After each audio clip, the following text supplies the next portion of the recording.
There once was a girl named Cindy. If Cindy were an ordinary girl, she would grow up to fall in love with her perfect Prince Charming. But Cindy was not an ordinary girl. Pictured here in her mother's womb, Cindy had a front row seat to her mother's doom. It was not mortal demise, as you might expect. Rather stood up at the altar, her wedding a train wreck. Yet another single mom. But this one was extra jaded. She vowed to save Cindy from love, from ever feeling degraded. So she cooked up a spell. No, correction, a curse. Any boy who dares court shall suffer a fate quite perverse. Be he strapping or charming or handsome or brave, he'll be scorched to the bone and sent to the grave.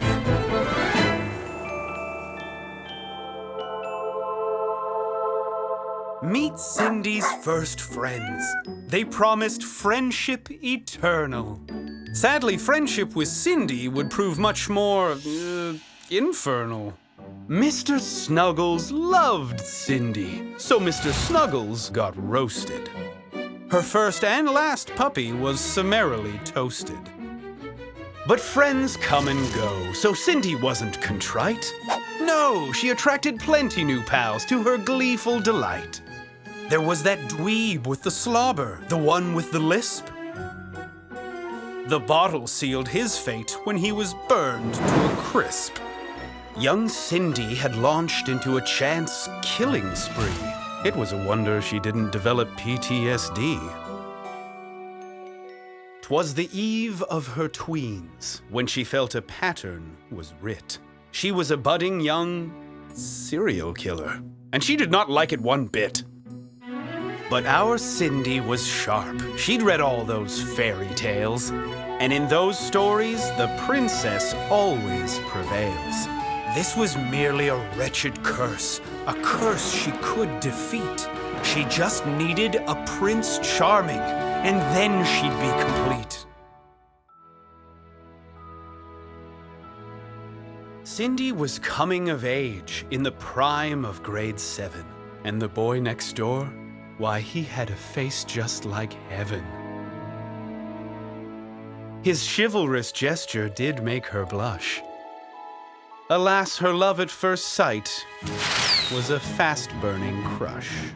Quarterback Chad promised romance, but just wanted to shag. So she taught him a lesson: don't be a douchebag. The hopeless romantic pursued love far and wide, but local or long distance, they all just got fried. Poor Cindy was attracting the wrong type of guy.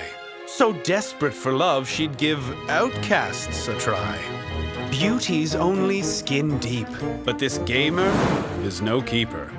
This rich, mature suitor was just an old creeper. Her experimental kiss invited Mr. Grim Reaper.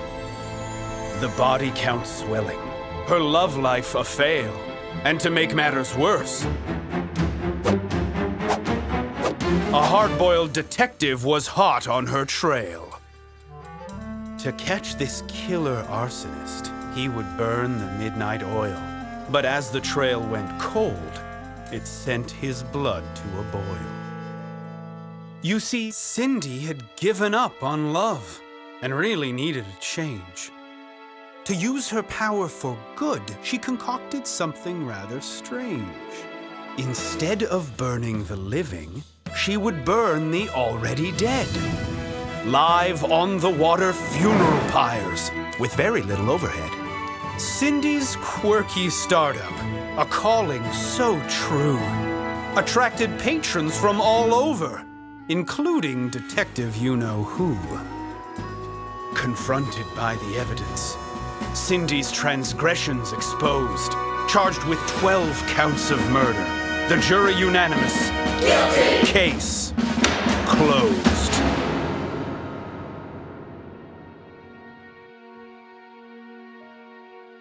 Condemned by her past, she faced a future alone. But the detective felt remorse, so he threw her a bone. Appointed executioner, Cindy loved her new job, and watching her thrive made this man's heart throb. Making the world a better place, each in their ideal role. But their budding love would have to wait, even with parole.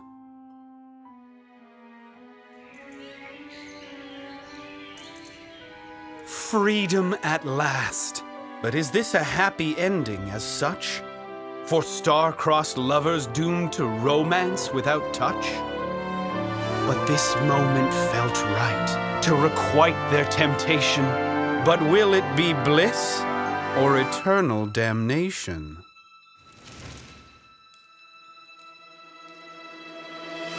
An exhortation on love. Some might call it cliché. Learn to love yourself, and you will light the way.